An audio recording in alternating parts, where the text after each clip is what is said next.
మన ఫ్యామిలీ అందరికీ good morning అండి. గుడ్ మార్నింగ్ ఏంటి పొద్దున్నే ఎక్కడికో వెళ్తున్నట్టుంది. అయినా రోజు ఊరు ప్రయాణాలేనా అనుకుంటున్నారా? ఈ వీడియో ఈ రోజుది కాదు, అలా అని రోజు ఊరు ప్రయాణాలు ఉండవులేండి. ఈ వీడియో మొన్న శనివారం రోజుది. అమ్మ వాళ్ళ ఊరిలో లాస్ట్ బతుకమ్మ రోజు శనివారం. అందుకని అక్కడికి వెళ్ళాము. అంటే వేణు వాళ్ళు అక్క వాళ్ళ ఊరు నుంచి మన ఇంటికి వచ్చారు. ఇక్కడ నుంచి మేము అమ్మ వాళ్ళ ఇంటికి వెళ్తున్నాము. అయితే ఎక్కడైనా సరే 9 రోజులు బతుకమ్మ ఆడతారు. 9వ రోజు లాస్ట్ ఊరేగింపు చేస్తారు కదా! అమ్మ వాళ్ళ ఊరు, ఆ ఊరు చుట్టుపక్కల ఊర్లో ఏం చేస్తారంటే బతుకమ్మని పండగ రోజు కానీ, పండగ ముందు కానీ, పండగ తర్వాత శుక్రవారం కానీ పంపించరండి. అంటే పుట్టింటికి వచ్చిన ఆడబిడ్డని పండగ ముందు పంపియ్యం కదా! పండగ వెళ్ళిన తర్వాత పంపిస్తాం కదా అన్న ఆలోచనలో వాళ్ళు ఫాలో అవుతారండి. ఎప్పుడూ అంతే. పండగ ముందు రోజు ఊరేగింపు చేయరు. పండగ తర్వాతే ఒక మంచి రోజు చూసుకొని ఊరేగింపు చేస్తారనమాట. అయితే ఇక ఆ రోజు శనివారం నాడు బతుకమ్మ లాస్ట్ రోజు కదా అని అందరం కలిసి ఆటో మాట్లాడుకొని వెళ్ళాము. ఇక ఎప్పుడు అమ్మ వాళ్ళ ఇంటికి వెళ్ళినా మాతో పాటు వర్షం వస్తుందో తెలియదు, మేము వచ్చామని వర్షం వస్తుందో తెలియదు, కానీ కంపల్సరీగా వర్షం పడుతుంది అనమాట. మా నాన్న మేము వెళ్ళగానే అన్నాడు, వరి పొలానికి నీళ్ళు తగ్గుతున్నాయి, రేపో మాపో ఇంజన్ పెట్టాలి అనుకుంటున్నాము. అరే మీరందరూ వచ్చారు, వర్షం వచ్చింది అని నాన్న సరదాగా అంటూ ఇప్పటి రోజుల్లో ఇప్పటి ఇళ్లల్లో ఎండ కనిపించడం లేదు, వాన కనిపించట్లేదు. ఇంట్లో కూర్చొని ఉంటే వర్షం పడేది తెలియట్లేదు, ఎండ వచ్చేది తెలియట్లేదు కదా. పిల్లలు అలా వర్షాన్ని చూసి వాళ్ళు ఒక ఆటలాగా ఫీల్ అయిపోతున్నారు. చినుకుల్లో కొంచెం ముందుకు వెళ్ళటం, ఆ జల్లు పడగానే నవ్వుకుంటూ ఇంట్లోకి రావటం అట్లా చేస్తున్నారండి పిల్లలు ఇద్దరు కూడా. ఇక మేము మధ్యాహ్నం భోజనం చేసి ఆ తర్వాత చిన్నగా బయలుదేరి వచ్చాము కదా. మేము వచ్చేసరికి అమ్మ పూర్ణాలకి పిండి రెడీ చేసిందండి. పూర్ణం పిండి అలాగే మినప్పప్పు బియ్యం పిండి మిక్సీ బట్టి పెట్టేసింది. మేము రాగానే వర్షం పడుతుందిగా, వేడివేడిగా పూర్ణాలు తినొచ్చు, పూర్ణాలు చేద్దాం చినిగా అని అంటే సరే అని నేను పూర్ణాలు ఉండలు చేస్తున్నాను.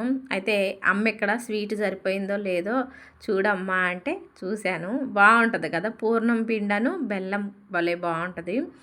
అయితే పూర్ణం పిండి కొంచెం జారయ్యింది. ఇక వర్షం పడుతుంది కదా, వేడిగా తినాలన్న ఆలోచనతో ఏం తొందర కానీ అమ్మ అని మేము ఈ పూర్ణాలు వేసేస్తున్నాము. పూర్ణాలు వేడి మీద తింటే అదొక టేస్ట్, చల్లారిన తర్వాత తింటే అదొక టేస్ట్. ఎలా తిన్నా పూర్ణాలు కమ్మగా ఉంటాయి. కానీ నేను వచ్చిన తర్వాత అమ్మ ఇవన్నీ రెడీ చేస్తే ఎలా చేసింది ఏంటి అన్నది వీడియో తీసేదాన్ని, కానీ మాకు అసలు చెప్పలేదు ఇట్లా చేస్తానని, రెడీ చేసి ఉంచుతానని. మేము వచ్చేసరికి అవన్నీ రెడీ చేసింది. ఇక ఓన్లీ పూర్ణాలు వేయటం వరకే చూపించాను. వర్షం పడి ఆగిందండి. ఎక్కడ వాళ్ళు అక్కడ మేము పూర్ణాలు వేసేలోపు మాట్లాడుకుంటూ నిద్రపోయారు. అక్క ఏమో పిల్లలిద్దరినీ చూసుకుంటుంది. ఇక పూర్ణాలు తర్వాత తినొచ్చులే, అందరూ నిద్ర లేచిన తర్వాత కలిసి అందరం తినొచ్చులే అని నేను గిన్నెలు బయటేస్తున్నాను. బతుకమ్మని వచ్చాము కదా, మేమైతే బతుకమ్మను చేయడం లేదు, కాకపోతే గుడి దగ్గరికి వెళ్ళి బతుకమ్మ సంబరాలు చూడొచ్చని మేము అందరం వచ్చాము. మరి గుడి దగ్గరికి వెళ్ళాలంటే ఇంట్లో పనులు చేసేస్తే అమ్మ కూడా మాతో పాటు గుడికి తొందరగా వచ్చిద్ది కదా అని నేనేమో గిన్నెలు బయటేసాను. గిన్నెలు బయటగా కానీ అమ్మ అంది కదా, నేను గిన్నెలు కడుగుతా కానీ నువ్వు కసువుడు అమ్మ అని చెప్పింది. అమ్మ వాళ్ళ ఇంటి చుట్టూ కూడా బాగుంటుంది, ఖాళీ ప్లేస్ ఎక్కువగా ఉంటుంది, చెట్లు ఎక్కువగా ఉంటాయి, చూడడానికి వాతావరణం బాగుంటుంది.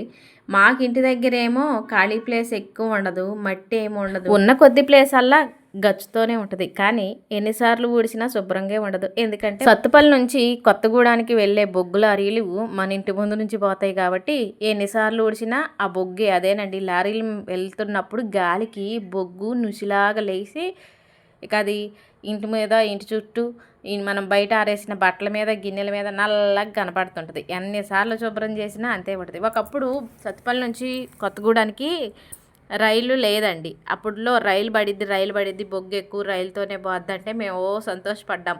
ఓహో రైలు మీద బొగ్గు పోతే ఇటు నుంచి లారీలు ఎక్కువ పోవు, మనకి శుభ్రంగా ఉంటుంది, ఈ మసి బాధ తప్పిద్ది అనుకున్నాం. కానీ ఇప్పుడు రైలు పోతూనే ఉన్నా బొగ్గు లారీలు కూడా ఇటు తిరుగుతూనే ఉన్నాయి. అప్పుడప్పుడు అనిపిస్తుంది ఎందుకురా దేవుడా ఇక్కడ ఇల్లు కట్టుకున్నాము అనిపిస్తుంది. మళ్ళీ అనిపిస్తుంది బొగ్గు గురించి, మసి గురించి మనం కట్టుకున్న ఇల్లు మారవలేము. ఇల్లు లేక బాధపడే వాళ్ళు ఎంతోమంది ఉన్నారు. ఒకసారి కాకపోతే 2 సార్లు శుభ్రం చేసుకోవటమే తప్పదు అని మళ్ళీ అనిపించిద్ది అనమాట. తలా ఒక పని చేసాం కదా, ఇంట్లో పని అయిపోయింది, తాపీగా కూర్చొని పూర్ణాలు తింటున్నాను అండి. ఎంతసేపటికి వండడం, తినడం, లేవడం, వండడం, తినడం ఇదే పని అని మాత్రం అనుకోవద్దు. అసలు మనం పని చేసేదే తినడం కోసం కదా, పని చేసేది తినడం కోసం కదా అని పద్దస్తమానం తినలేండి. ఏదో ఉదయం, సాయంత్రం, మధ్యాహ్నం తింటాం. మధ్య మధ్యలో ఇలాంటి స్నాక్స్ చేసుకున్నప్పుడు తింటాం. మరి పూర్ణాలు చేసింది చూపించినప్పుడు తినే వీడియో కూడా చూపించాలి కదా. పూర్ణాలు అయితే చాలా బాగున్నాయి. ఇక పిల్లలు దాగుడు మూతలు ఆడుకుంటున్నారండి. మన చిన్నప్పుడు ఇలాంటి ఆటలు ఎన్నో ఆడుకునేవాళ్ళం. నా చిన్నప్పుడు అయితే ముఖ్యంగా చాలా ఆటలు ఆడుకునేవాళ్ళం అండి. దాగుడు మూతలు, కోతి కొమ్మచ్చి, కర్ర బిల్ల, అచ్చనగిల్ల, చెమ్మ చెక్కలు, అష్టాచెమ్మ ఇట్లా ఎన్నో ఆటలు ఆడేవాళ్ళం. ఇప్పుడు పిల్లలకి అసలు ఆ ఆటలే తెలియదు. ఎంతసేపటికి చిన్న పిల్లలు కూడా ఫోన్ ఇస్తేనే, ఫోన్ ఇవ్వకపోతే గీ అంటారు, ఫోన్ చేతిలో పెడితే హిహి అంటారు. అట్లా ఉన్నాయండి. ఇక పిల్లలు ఇక్కడ దాగుడు మూతలు ఆడుతున్నారు. నేనే చెప్పా, ఇదిగోండి ఇట్లా ఆడుకోవాలిరా, ఒకళ్ళు దాక్కోవాలి, ఒకళ్ళు కనిపెట్టాలి అంటే పెద్దోడు దాక్కుంటాడు, చిన్నోడేమో కనిపెడతాడు. ఇదిగోండి ఇందాక ఒకసారి ఇక్కడే దాక్కుంది కదా, ఏడే ఉంటుందని బర్రన వచ్చేసింది. కానీ వాడు పెద్దోడు ఇక్కడ లేదు, మళ్ళీ వెతుక్కుంటా పోతుంది. ఆ చిన్నోడికి పెద్దోడు కనపడక ఇల్లంతా వెతుకుతుంటే ఇదిగోండి నేనే చెప్పి ఇదిగో తలుపు చాటు నుండి చూడమ్మా అంటే చూస్తుంది. అదిగోండి ఆమెను పట్టుకోగానే చిన్నామకి ఎంత సంతోషమో అసలు. మళ్ళీ చిన్నోడు పోయి దాక్కుంటుండు చూడండి. పిల్లలు భలే ఆడుకుంటున్నారు. కానీ పెద్దవాళ్ళు పిల్లలకి ఇలాంటి ఆటలు నేర్పాలండి. ఫోన్ నుంచి పక్కకు తప్పుకోవాలంటే పిల్లలు ఇలాంటి ఆటల్లో పడితేనే ఫోన్లు చూడుకోకుండా ఉంటారు. కొంచెం మనం కూడా వాళ్ళ కోసమని టైము కేటాయించాలి. వాళ్ళతో పాటు మనం కూడా ఆడుకున్నట్టు చేస్తుంటే ఆ ఫోన్ జోలికి ఎక్కువగా వెళ్ళరు. వాళ్ళకి కూడా కొత్తగా అనిపిస్తుంది అనమాట ఇలాంటి ఆటల్లో. అవునంటారా కాదంటారా? మీరు చెప్పటం కానీ ఎవరు పాటిస్తారు అనుకుంటున్నారా?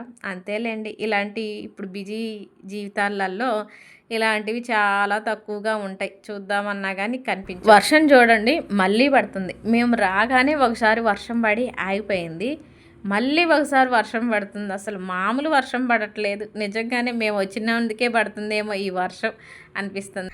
ఏదేమైనా ఇలాంటి టైంలో వర్షం పడుతుందంటే భలే బాగుంటుందండి. ముఖ్యంగా నాకైతే అమ్మ వాళ్ళ ఇంటి దగ్గర వర్షం పడుతుంటే చాలా బాగుంటుంది. ఇప్పుడు మేమున్న ఆ ప్లేస్లోకి వర్షం అప్పుడప్పుడు సన్నటి తుప్పరలాగా వచ్చిపోతుంటుందండి.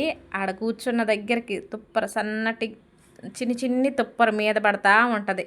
అప్పుడు భలే ఉంటుందండి. మాకు ఇంటి దగ్గర అట్లా కాదు. వర్షం పడుతుంది అనుకోండి, బయట ఎక్కడన్నా కూర్చుందామన్నా కూడా ఆ చల్లటి వాతావరణంలో వర్షం చూసుకుంటే టీ తాగుదాం ఎక్కడన్నా కూర్చుందాం అనుకున్నా కానీ కుదరదు. వర్షం డైరెక్ట్గా గోడలకే తగులుతుంటుంది. కూర్చునే ప్లేస్ ఎక్కడ ఉంటుంది. కాబట్టి ఇక్కడ అమ్మవాళ్ళ ఇంటికి దగ్గర అందుకే నాకు ఇష్టం. ఆ చిన్న చిన్న తుప్పర పడుతూ ఉంటుంది అనమాట. పెద్దగా తడవు, కాకపోతే గాలికి అప్పుడప్పుడు తుప్పర పడుతుంటుంది, బాగుంటుంది. ఇక ఈ సంవత్సరం దసరా పండుగ అయితే నేను చాలా సంతోషంగా జరుపుకున్నాను.